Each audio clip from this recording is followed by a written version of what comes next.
Assalamualaikum warahmatullahi wabarakatuh. Apa kabar anak-anak? Tetap semangat ya dan selalu jaga kesehatan. Video kali ini menjelaskan tentang sistem pencernaan pada manusia. Seperti halnya dengan hewan, makanan yang kita konsumsi juga mengalami proses pencernaan makanan.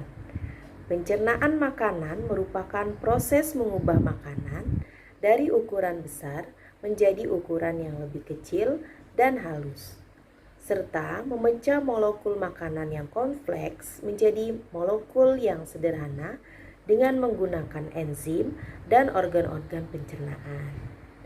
Enzim ini dihasilkan oleh organ-organ pencernaan dan jenisnya tergantung dari bahan makanan yang akan dicerna oleh tubuh.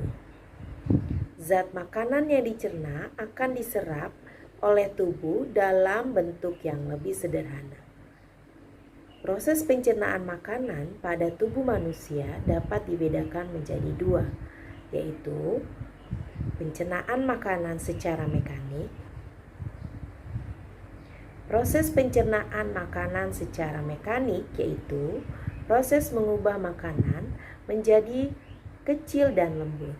Pencernaan mekanik terjadi di dalam rongga mulut dan dilakukan oleh gigi. Makanan dilumatkan oleh gigi sampai hancur agar lebih mudah untuk ditelan. Kedua, pencernaan makanan secara kimiawi.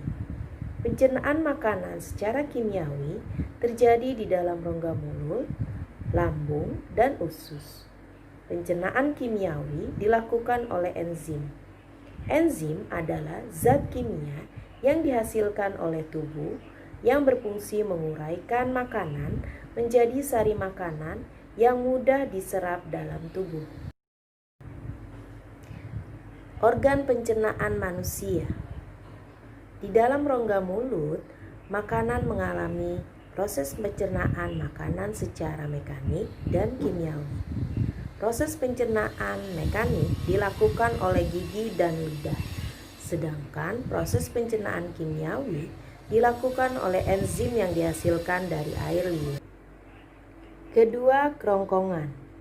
Kerongkongan atau esofagus adalah saluran penghubung antara rongga mulut dan lambung. Pada kerongkongan tidak terjadi proses pencernaan karena saluran ini hanya dijadikan tempat jalannya makanan dari rongga mulut ke lambung.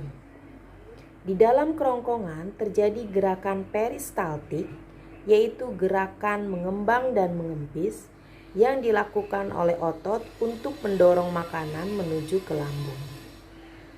Ketiga, lambung. Lambung merupakan kantong besar yang terletak di sebelah kiri rongga perut. Di dalam lambung, proses pencernaan makanan terjadi secara mekanik dan kimiawi. Proses pencernaan secara mekanik dilakukan oleh otot dinding lambung, sedangkan proses pencernaan secara kimiawi dilakukan oleh getah lambung yang dilakukan oleh kelenjar getah lambung.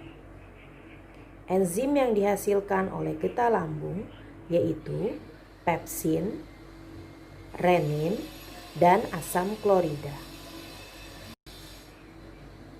Keempat, usus halus.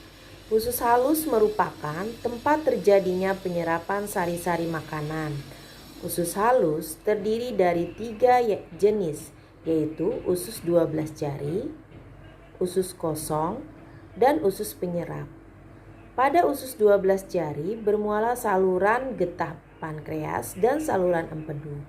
Pankreas menghasilkan getah pankreas yang mengandung enzim-enzim sebagai berikut: amilase, tripsin, dan lipase.